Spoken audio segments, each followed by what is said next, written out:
مساء الخير واهلا وسهلا بكم في الحلقة الاولى من الموسم الرابع لأسئلة صعبة.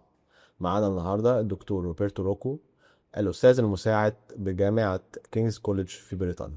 اهلا يا روبرتو. هل من المفيد اننا نتناقش في اسباب ثورة يناير 2011 النهاردة؟ اعتقد ان اجابة الكثير من السادة المشاهدين غالبا هتكون لا، وده لان الموضوع قتل بحثا وانتهى بينا لاحباطات كبيرة. اللي يقرأ كتاب دكتور روكو الصادر عن دار بالجري في البريطانية سنة 2013 هيحس إن التحليل اللي فيه عن الاقتصاد السياسي للثورة المصرية لا زال طازج ويستحق القراية، وده لأنه ركز على الأسباب العميقة اللي أدت بينا إلى الثورة، واللي في رأيه من أهمها السياسات النيوليبرالية اللي جابتها مؤسسات التمويل الدولية لمصر في تسعينات القرن الماضي. زيارة سريعة للكتاب الدكتور روكو ولذكرياتنا عن الودان وهتافات العدالة الاجتماعية يمكن تساعدنا في أننا نتصالح مع الماضي، والأهم إنها تساعدنا على أننا نفهم الاقتصاد السياسي لمصر النهاردة. أهلا يا دكتور، شكرا جدا على أنك شاركت معنا النهاردة. وفي البداية كنت حابب أسألك عن تصور أساسي موجود في كتابك، وهو نقد نظرية الديمقراطية الليبرالية. انت كنت بتقول انه النظرية دي بتتصور انه السياسات النيوليبرالية هتؤدي لخلق طبقة جديدة من رجال الأعمال عندها شيء من الإحساس بالاستقلال تجاه السلطة، وبالتالي السياسات النيوليبرالية هتؤدي إلى أن طبقة الأعمال دي تبقى دافع قوي جدا ناحية الديمقراطية. لكن اللي حصل العكس، وهو ده اللي انت ركزت عليه في كتابك. اللي حصل انه اتخلقت طبقة رجال أعمال جديدة بتستفيد من السلطة، مش عندها إحساس بالاستقلال تجاهها. طبقة رجال أعمال استثماراتها وصناعاتها بتكبر نتيجة لسياسات اقتصادية بتعملها السلطة منحازة ليهم. ممكن تشرح لنا أكتر ليه نظرية الديمقراطية الليبرالية فشلت في تفسير الثورة المصرية، وإزاي أنت قدمت تصور بديل في كتابك؟ هل يمكن أن نتكلم بالإنجليزية؟ أكيد. Okay. I think in order to understand the limitations of liberal democratic theory in explaining the causes of the Egyptian revolution, we need to take a political economy perspective. Very often we have perspectives that are either purely economic or purely political. And I think they run into major issues when trying to understand why in January 2011, hundreds of thousands of Egyptians rebelled against the Mubارك regime. And I think it's important to understand this because liberal democratic theory tends to have a very stylized understanding of how the economy works. And there is this assumption that if you implement a set of economic reforms that open up the economy, increase trade, increase foreign direct investment, what will happen is that in the country, you will have the emergence of a strong and independent middle class that will be linked by commercial links to the rest of the world, and as a consequence will become independent of the regime. This middle class, once it becomes confident enough, will stand up to the regime and will demand political rights. Now, while in Egypt you have the last bit, or you had this last bit in 2011, people rising up and demanding social justice, demanding freedom, the reasons were not the ones that liberal democratic theory makes us think. If anything, the opposite really, because the economic reforms that were implemented, rather than strengthening the middle class, weakened it substantially. So in that respect, I think this is a major limitation of liberal democratic And the most theory. interesting thing that is the middle class is standing against the neoliberal policies and the new business elite. That's right.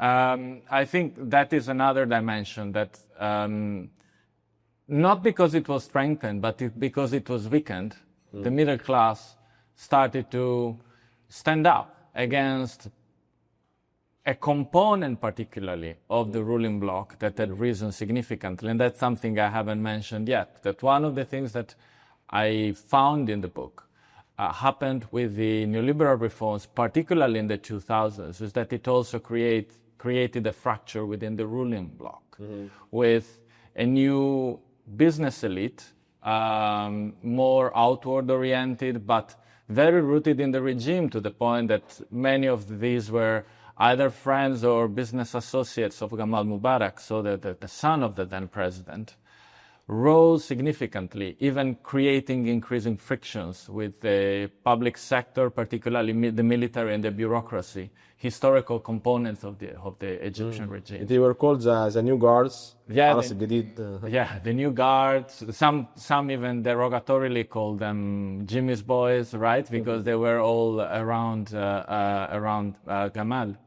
Mubarak.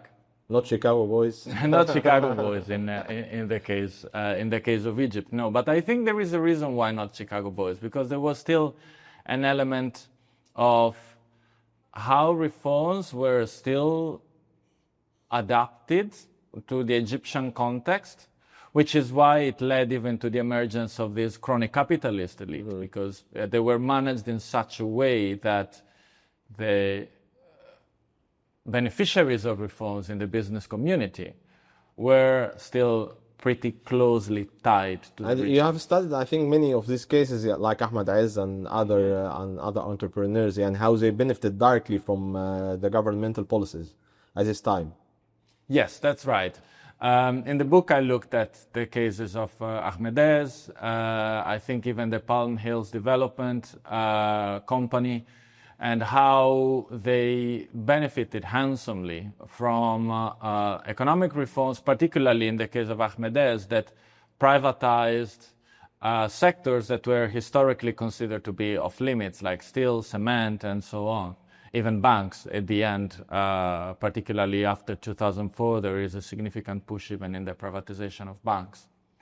And these beneficiaries are not, I mean, they might, I'm sure they also have some business acumen, but that's not the main reason why they benefit from the reforms. And that's why I think in that respect, the crony capitalism thesis has a lot of merit when understanding Egypt. At the same time, I think we need to point out that that rise of crony capitalism is not because Egypt was too closed an economy, but it in fact was an actual result of how the Egyptian economy was opening up, how it was liberalizing. And in that respect, I think there is a major, blind spot in how international organizations even think about these reforms, because they almost consider them to be happening in a sort of tabula rasa. We come with this set of reforms, 1, 2, 3, 4, 5. You implement them, the economy starts to benefit from it. But clearly, those who implement those reforms, those who have political power, will have their own agenda as well. And their own agenda will often be, I want to consolidate my power position, or I don't want to lose power. Like you have both the maximalist scenario of maximizing power and the one of avoiding the regime from crumbling, because that's where their position of power stems from ultimately. And as a consequence, you have a significant degree of adaptation, of dilution, of preferential treatment in how the reforms were implemented. And that's even one of the reasons why particularly sections of the middle class were extremely discontented. طب بالقفز بقى الى الوقت الراهن، يعني يعني اللي حصل انه الطبقه دي من رجال الاعمال كانت اكتر طبقه مستهدفه بالثوره المصريه، اكتر يعني طبقه في غضب قوي من الناس تجاهها، وفعلا كثير منهم تعرض الى قضايا، يعني اصبح قيد التحقيق في قضايا وتجميد اصوله. لكن شفنا بعد كده انه النهارده الطبقة دي لازالت بتمثل العصب الرئيسي لمجتمع الأعمال في مصر. ويمكن أكتر مشهد معبر على ده مشهد افتتاح المتحف المصري الكبير. شفنا فيه أحمد عز، شفنا فيه طلعت مصطفى وعدد تاني من الأسامي الكبيرة اللي كانت بتنتمي لهذه الطبقة. ومن قبله كمان في تقديم في مشهد أكثر دلالة، وهو مشهد 2023 لما حاولت الحكومة أكتر من مرة أنها تبيع أصول حكومية التزاما ببرنامجها مع صندوق النقد، وعجزت أنها تعمل ده في إطار أو في سياق أزمة الدولار في السنة دي اللي كانت بتأثر على أسعار الأصول. ما لقيتش مخرج من ده غير أنها تبيع أصول حكومية لطلعت مصطفى وأحمد عز. وقبلهم وبعدهم كان في مشروعات كبيرة جدا لطلعت مصطفى تحديدا في العاصمة الإدارية الجديدة وفي الساحل الشمالي بالشراكة مع الحكومة. يعني ايه تفسيرك انه لا تزال هذه الطبقة مهيمنة الى هذا الشكل بالرغم من انها كانت مستهدفة من الثورة المصرية في 2011 بشكل رئيسي؟ I mean, it's a bit the eternal return of the past in that respect, right? Because these are businessmen that, after the 2011 revolution, were widely considered to be persona non grata. Many of them had to flee the country, at least temporarily, had their assets frozen. But at the same time, now in the reconfigured Egyptian economy, by which again it's become even more dependent on these close relationships between the government and businesses, because it's become increasingly reliant on mega projects. And for mega projects, you need people who can mobilize capital. Like the new capital city, for example, the new capital city, but a number of developments in real estate, tourism, yes, land reclamation, and agribusiness more broadly. The current mega projects in North Coast to export properties for foreigners. Absolutely. They all rely on having even reliable interlocutors for foreign investors, because it's not only Egyptian capital that is being mobilized. And I think this is not really new, but it has intensified significantly after 2013 particularly. Especially after 2022, after the beginning of the shortage of USD crisis. Dollars, absolutely. It has become even more reliant on particularly investment from Gulf conglomerates, from GCC countries. And you need credible interlocutors who know the local economy, but have contacts outside. Can intermediate precisely. And like the Talat Mustafa group, Ahmedez, even just them as individuals more than the companies they're part of, are extremely, have connections that are extremely helpful even for the government and for the Sisi regime. So the consequence here is that they've been brought back in, but my sense is that they've been brought back in a way that it's been made clear to them that political power is off limits to them.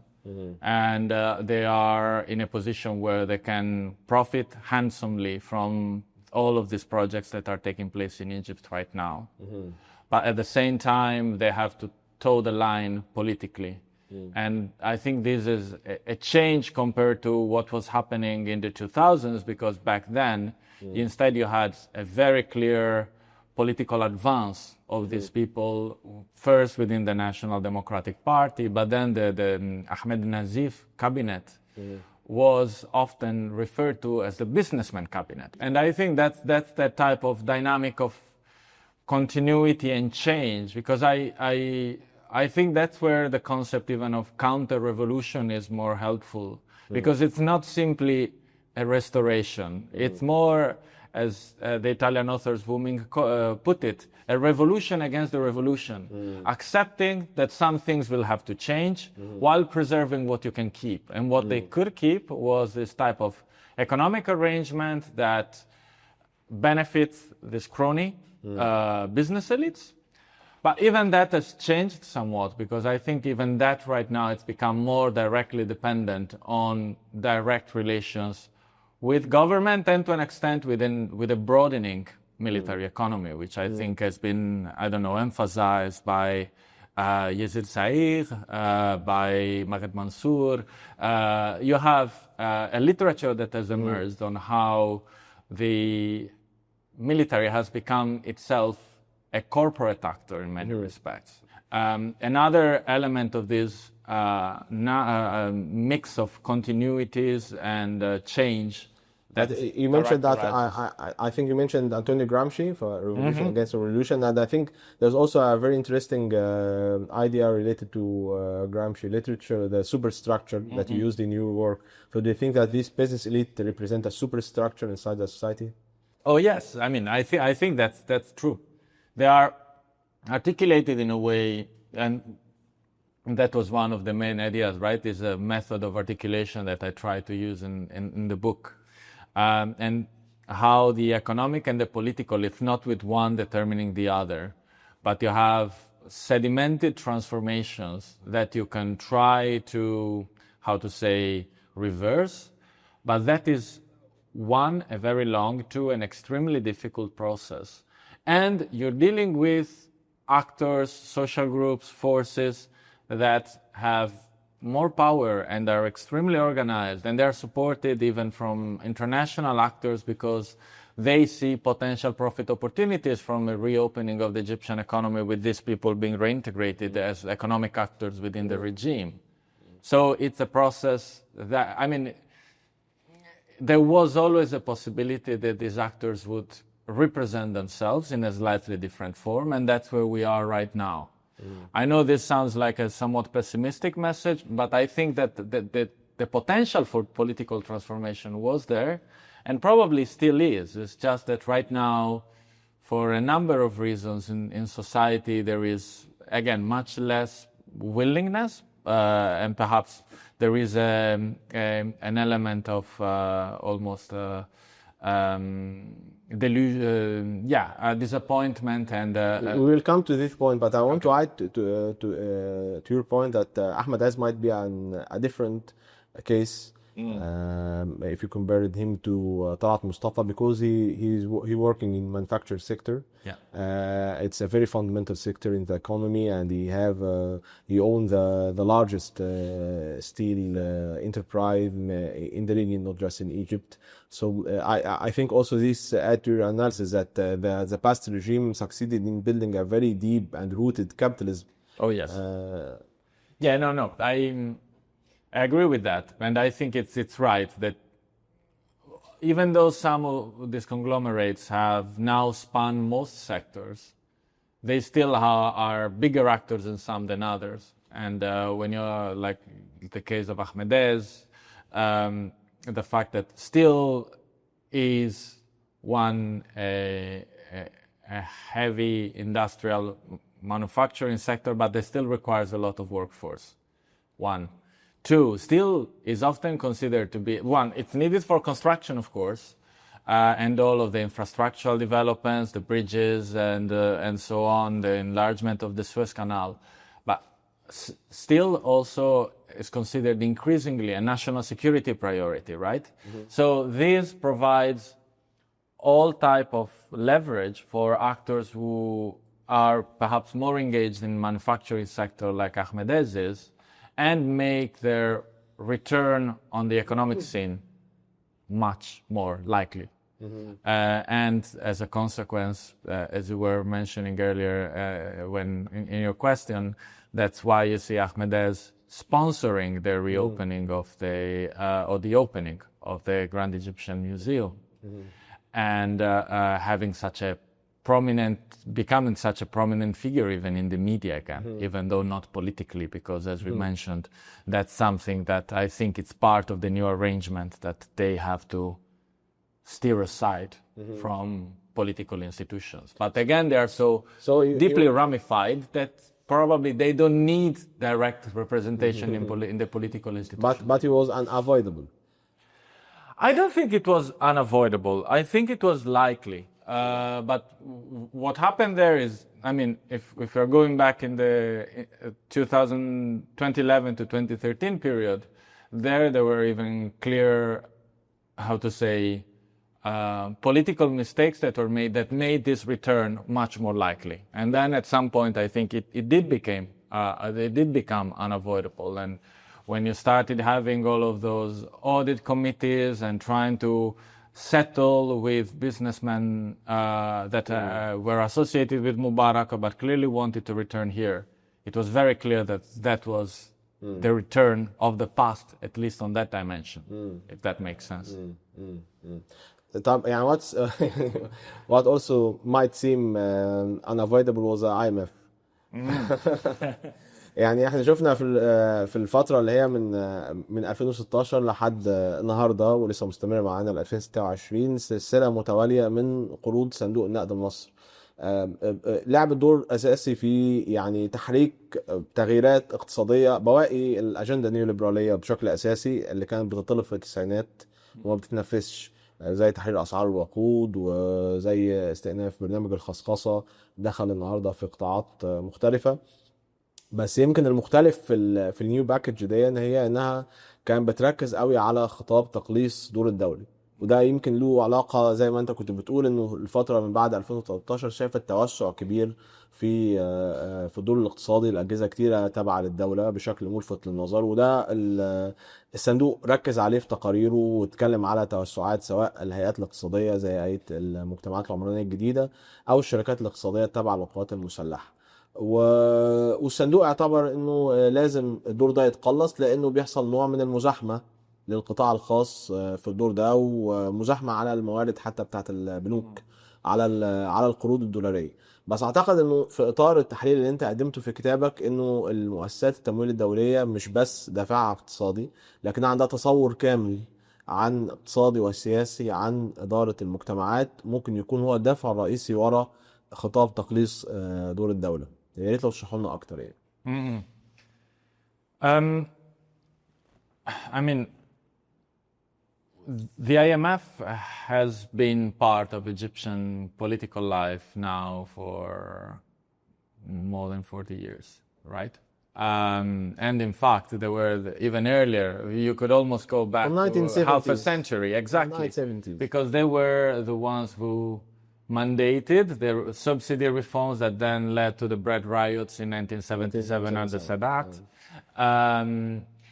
But then you had, up until the, I would say, late 1980s, Alan Richards called that the politics of dilatory reform, where you would get the IMF engaged with the Egyptian government, you would sign, there would be a standby agreement signed, and some reforms would be implemented, but often Egypt didn't complete the reform program. And then a few years later, another fiscal crisis. It was a famous strategy during this decade. That's right.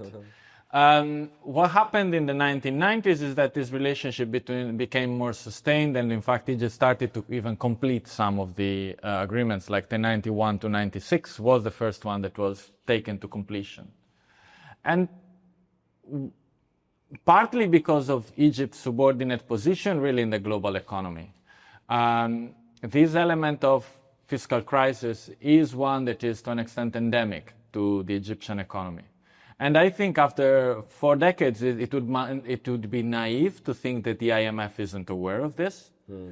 But at the same time, they keep coming back with the same type of economic reforms. Then why is that?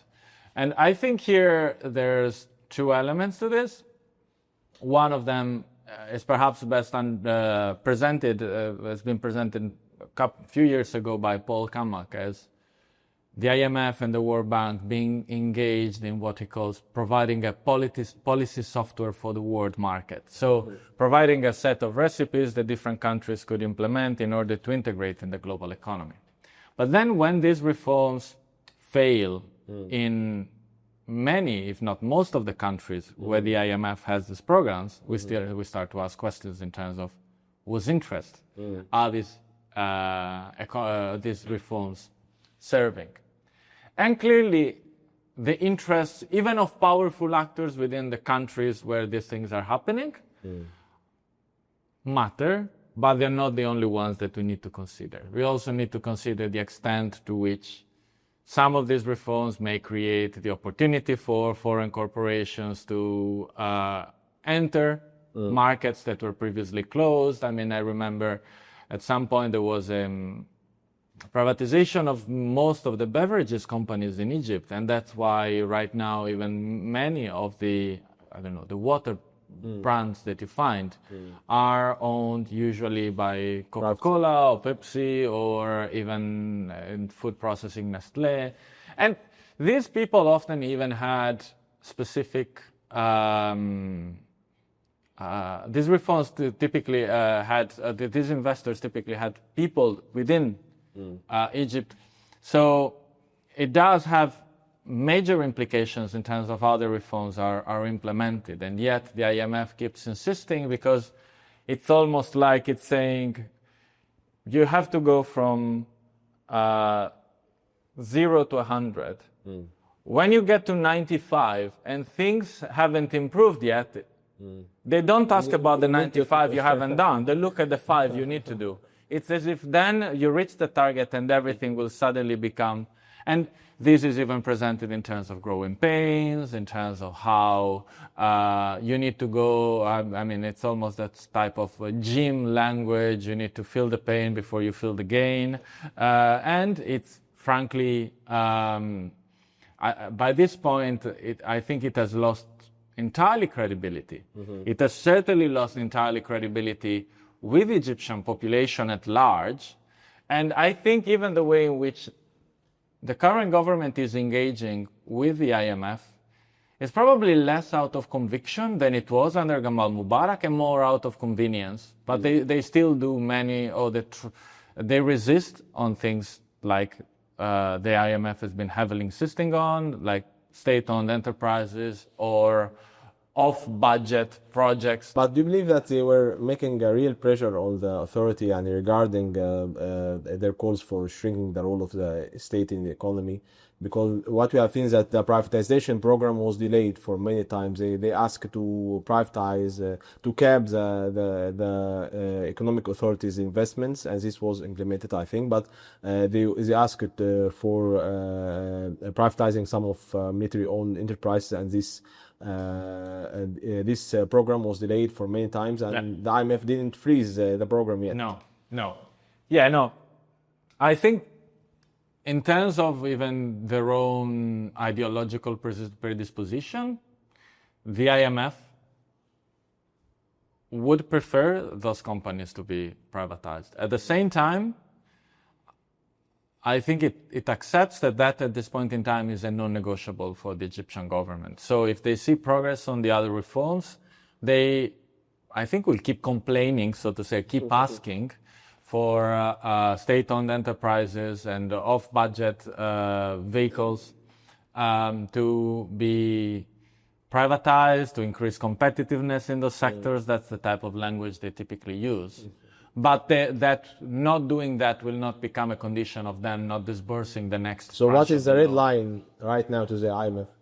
I think you mean the red line in terms of what they won't cross. That's the one. I think there are even considerations that perhaps are more of a geopolitical nature in this respect. Egypt is needed in this region by the country that it may be a declining hegemon, but still is the main shareholder and the main funder of the IMF. It is needed because of what's happening in Gaza, in Israel. It is needed because it has historically the U.S. has thought of Egypt as a sort of stabilizing ally in the broader region. And that's why Egypt often has taken a sort of mediating role on Israel and Palestine, but not only. And I think the U.S. at this point in time knows that this regime in Egypt is probably the best it can hope for. So there are some reforms that leaves for the IMF to push and seek to implement. But then there are others that the IMF will keep mentioning, even to an extent to maintain a facade of consistency. But I don't think they will really insist on those and make those a sort of an essential for these programs to be, for these funds to be dispersed. But you believe, regardless of what the IMF said in his recent reports, do you believe that the economy during the recent 2 decades became under the control of the state? Until now, most of the GDP is produced by the private sector. Yeah. So do you think that the IMF might exaggerate what's happening in Egypt? They tend to exaggerate what's happening in terms of the size of the state-owned sector pretty much, not everywhere, but in many countries. So yes, I think that there is even a strategy there again to keep the pressure on. particularly on the reforms that instead are meant to make it easier, particularly for foreign investors to invest in Egypt. And I think in that respect, most of the GDP in Egypt is still produced by private companies. But I think that the intermediating role, more generally, political power exerts in the past decade, that has increased. And I don't think the IMF is really willing to challenge that at this point in time, provided that it measure Egypt. I don't know, I think a lot of the emphasis in the last program was on positive fiscal balance, right? Yes. Positive budget balance. And that's a measure that has a major implication, though, that the state becomes an important intermediary for who benefits in the private sector. But at the same time, there is an element of the macroeconomic as well as the redistributive capacity of the Egyptian state that, in my view, over the past 3 decades has been weakened significantly. And even more, I would say, from 2014, 2015, the past decade, really.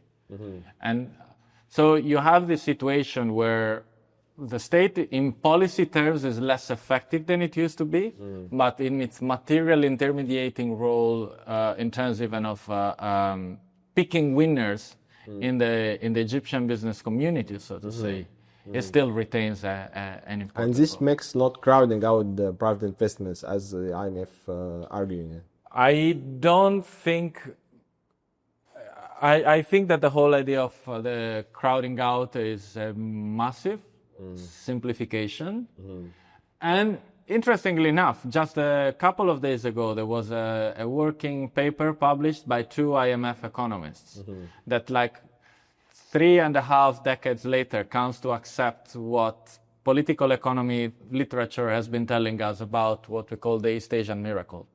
So the extent to which an active interventionist and strategic state is important for late economic development. And now, this is a working paper. Will it really change anything in terms of the policy prescriptions that the IMF will ask of Egypt and other countries? In all likelihood, not. Or if it will, it's going to be a very long and drawn-out process. So I don't think that's this idea that crowding out is basically, this is the state, this is the market. They are 2 separate things. For a functioning market, you need the state that knows what's happening and supports where needed. And that's what you saw with export support and subsidies in countries like South Korea. I mean, even earlier Japan, but then Singapore, Hong Kong. Sure. And right now China, if in a different and on a massive scale. But in that case, in all of those cases, it came from endogenous state agency. And these countries didn't have to be subjected to the type of market discipline that the IMF has been trying to impose on huge economies like the Egyptian one. But I think what is really needed to let this state rule more transparent. Yeah, I agree. I think there is this element. It doesn't mean that any type of state then is good, because if you say active state, yes, you have that. Interventionist state in Egypt, you have it when it comes to, I don't know, announcing these mega projects that we were discussing, but then intervention when it comes in terms of, I don't know, welfare and social spending, it's clearly not there to the extent that it should be, right? The third element, is it a strategic state? Maybe it has a strategy, but that strategy, I would say, does not have economic development as its priority. It has much more the priority of maintaining power and keeping your supporters, particularly in the business community, but more broadly in Egyptian society, on side. Not necessarily perhaps happy, but on side and without feeling in a position where they can challenge you and challenge the power that has consolidated. The IMF asserted on the transparency issue in his reports, but most of his reforms he called for was not implemented يعني he asked for publishing many data, even social data about poverty rate, but it was delayed or not published yet. Yeah, I mean, I saw that, for instance, with respect to the balance sheet of state-owned enterprises, right? And they wanted major public procurement contracts to be made available to the public, again, as a measure of transparency. And the taxes collected from a governmental entity after they canceled any forgiveness for taxes for any governmental entity. And yeah, and all of these things are clearly things on which the Egyptian government has resisted up until now, or there has been very little progress, to put it more accurately. But I think this goes back in what we were saying earlier about the red line, that the IMF has, to an extent, an agenda that it needs to be seen as implemented consistently, even by other potential borrowers, because otherwise they say, okay, why are you treating Egypt this way? So in terms of what they will ask, there is not much that will change, but in terms of what they expect to be implemented and what they expect that will not be implemented or will be delayed, I think there is a very clear distinction of what the IMF prioritizes. And these things, transparency, they will keep asking for. If they get it, that's a bonus for them, but they won't push too much. But generally, I think the authority itself don't want to be under the pressure again. That's why they declared the new narrative, the national narrative, السردية الوطنية, as a program that make them more independent toward the IMF and any other international rules. Yeah, I mean, I think that's right. It's the extent to which you... And it's interesting here, perhaps, I don't know if it makes sense to go back to one specific figure that has now, again, regained prominence in Egyptian politics, if not with a formal political role. I believe is more of a consultant, Mahmoud Muhyiddin.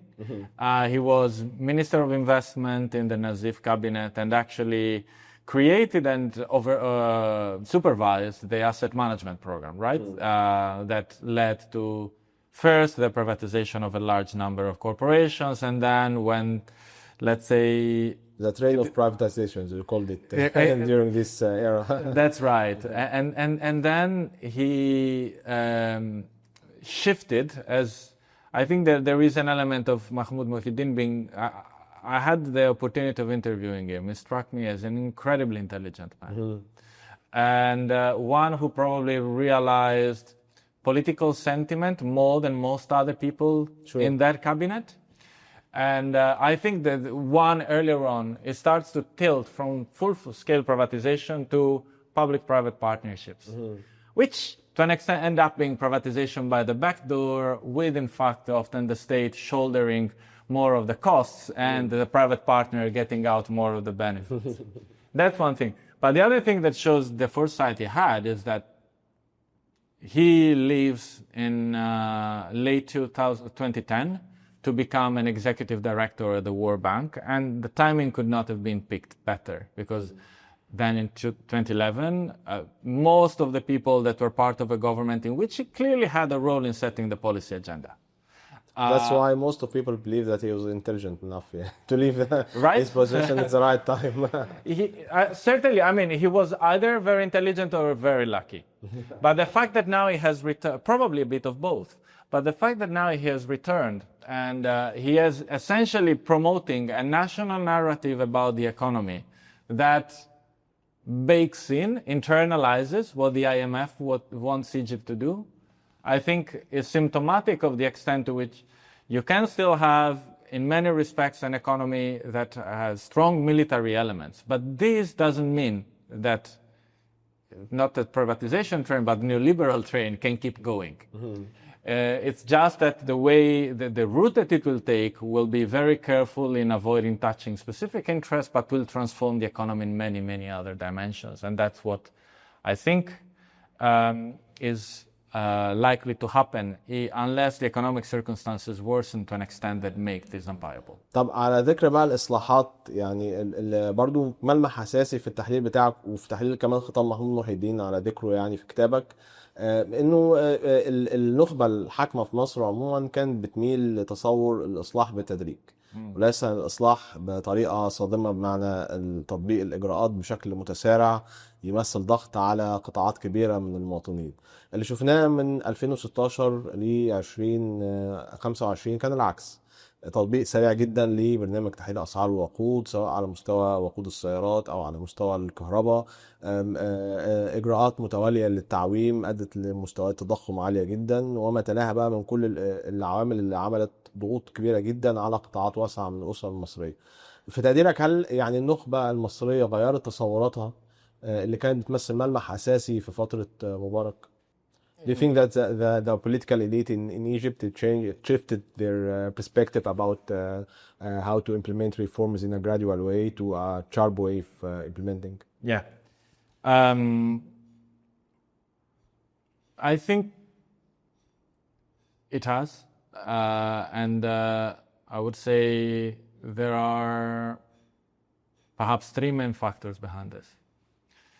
The first one is how the cumulative impact of reforms has weakened, as I was mentioning earlier, the macroeconomic and redistributive capacity of the state, but it has also weakened some institutions within the state that were historically pushing back against the most socially damaging effects of IMF-promoted reforms.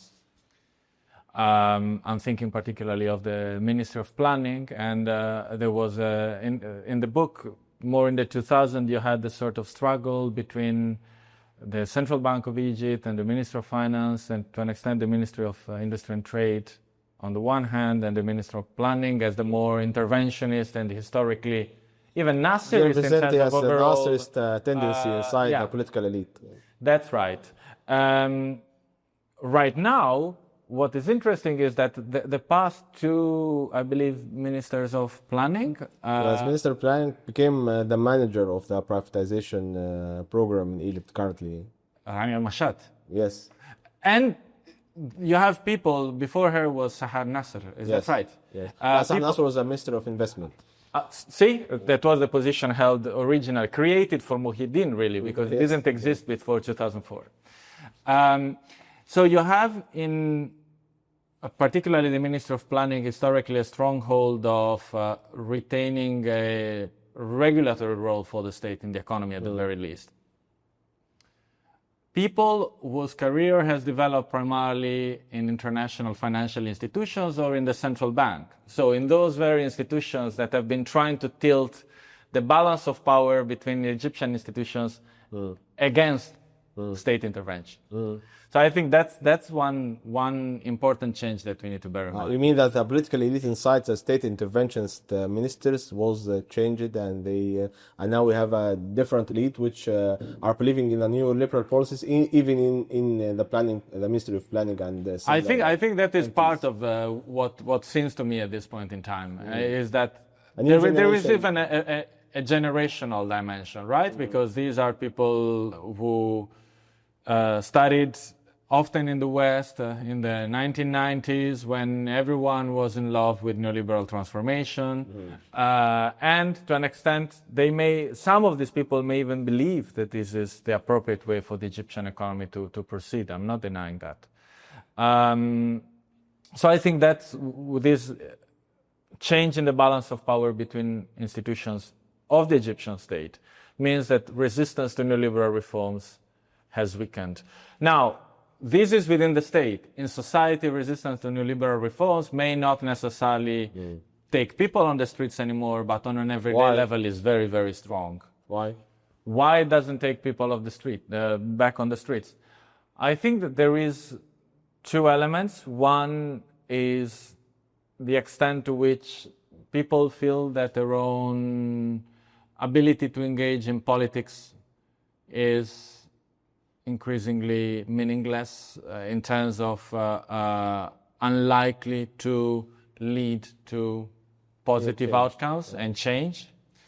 And partly there is more the stronger arm of the state and almost the preemptive actions in order to prevent large gatherings and a large type of protests. And I think that's something that But The city the regime. strong hand of the states always exists يعني in Egypt يعني even during 1980s or 1990s. But then, I mean, you had that power. I guess there is an element of a regime being in power so long that it becomes complacent. Kafaya had existed since 2005, and it had been given some room to do political actions. Now, and you still had mobilization, particularly in the Delta, Mahalla al-Kubra, all the particularly textile workers back then. And so you do have, there was a strong arm of the state, but there was room that was left for some type of expression of political dissent. And I think that has shrunk considerably, and even through outright intimidatory actions on the part of the government. So the strong arm of the state was always there, but the implicit threat of its use, like the threshold for that to be used, has been lowered significantly. Now much more easily gets involved directly to repress dissent, or at least that's my impression from the outside, because it's I'm someone who hadn't been able to come to Egypt now for a full 10 years. So I'm reading this from the outside, and I'm sure I'm missing things that people who have been living this thing day to day. So I don't want to be demeaning of the efforts of those people who continue to mobilize and that continue to develop thinking about alternatives to the current state of affairs in Egypt. ده يمكن ياخدنا لاخر نقطه كنت حابب اناقشك فيها. يعني انت اقتبست كتير من المفكر الايطالي انطونيو جرامشي. هو يمكن الراجل يعني يعني كتب اغلب افكاره في وقت شديد الاحباط بالنسبه لايطاليا. وهو نفسه كانت حياته شديده القمع يعني والاحباط، بس كان دايما افكاره فيها قدر كبير من التفاؤل عن المستقبل.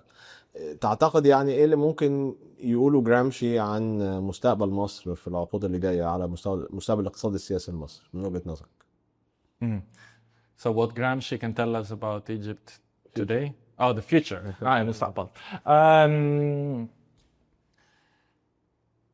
Okay. I think no. Gramsci, I think, has some things that can be helpful to make sense of where Egypt might be heading next. And perhaps I can draw from Gramsci's biography more than his thinking to begin with, because Gramsci wrote his most influential work. It's called Prison Notebooks, because he was jailed by Mussolini in Italy, and he ended up dying in jail because he was of frail health, and his condition deteriorated steadily, and eventually he died in jail. So he had a keen awareness of when the scope for political expression would shrink, because it had cost him personally dearly. At the same time, does this leave him to to despair? Not really. And actually, perhaps Gramsci's most famous maxim is this idea of pessimism of the will, of pessimism of the intellect, and optimism of the will. Yes. So the situation may look desperate. The scope for change may look slim or almost non-existent. But many people thought the same at the end of 2010. And at that moment, in fact, there was a major window for transformation. The fact that not so much of that transformation ended up occurring, and that particularly political economy dynamics of regime reconfiguration took hold, as I was mentioning earlier, was not unavoidable. It's just that in that specific context, you always need to be aware of the fact that those who you're fighting against have more power, have more tools, have more connections, have more money than you do. But you can still think of ways, strategize, organize. I think the organization element is one of the elements in Gramsci's thinking that is often a bit neglected. Now, that is, I think, the more hopeful element that Gramsci gives us. There is Of course, also one that is perhaps slightly more pessimistic that has to do with the nature of, to an extent, uneven development in a capitalist economy, and the extent to which many of these dynamics will tend to reassert themselves because there are even strong interests that are located outside of Egypt that have an interest in how the Egyptian economy evolves. Like the Gulf, for instance. For instance. And I think that is a layer, like this sort of regional intermediation, that has become much more relevant. It was something when you were saying why now not so many gradual reforms anymore. I think another important element there is that up until the early 2000s, Egypt could get support from Gulf countries with no formal policy conditions. There would be perhaps informal conditions. Now they are dragged in the IMF report itself. Right. The international donors, especially from the Gulf, they're always repeating this word. Yeah, that's why, I mean, if I were to write the book now and in my current research, I'm broadening the focus. The IMF is central because it still coordinates a lot of these efforts. But I think we need to think in terms of a broader international development regime and how you have in this region, particularly countries from the GCC, but even the European Union, with a smaller role, even the African Development Bank. But the extent to which they have they coordinate in the past decade and a half, it has increased dramatically. Currently supporting the IMF through a huge package. It was given to Egypt 5 billion euros recently. That's right. And often they make this, now it's become commonplace to make these new agreements conditional on agreeing to new reforms with the IMF, right? And in some cases, you actually have, I think that has now been reported extensively, for instance, the intermediation role even that the UAE has had between the Egyptian government and the IMF on some of the latest reform packages that have been agreed. So it's one, the material support that is being made conditional, and two, this intermediating role. And as a consequence for the Egyptian government, it becomes harder to find sources of funding that are not tied to policies. And I think that then explains even why the IMF becomes more assertive. So the pessimistic perspective might be larger than the optimistic perspective. I don't know. I mean, perhaps at this point in time, that's what it may look like. And again, that's part of the intellect, in some cases, leads you to be optimist. But then the work that you do, the more voluntaristic, the optimism of the will, entails that we don't need to succumb to this despair, and there is room for us to keep thinking about how we organize and how we can be ready when a crisis will present itself that will create a new opening also for society, not only within the ruling bloc and within the Egyptian elites. Sure. شكرا جدا يا دكتور روبرتو على الحوار الشيق والغني ده، استمتعنا بيه جدا، وشكرا جدا لحضراتكم على المتابعة، ونتمنى أن نلتقي في حوار جديد مع المنصة. شكرا جزيلا.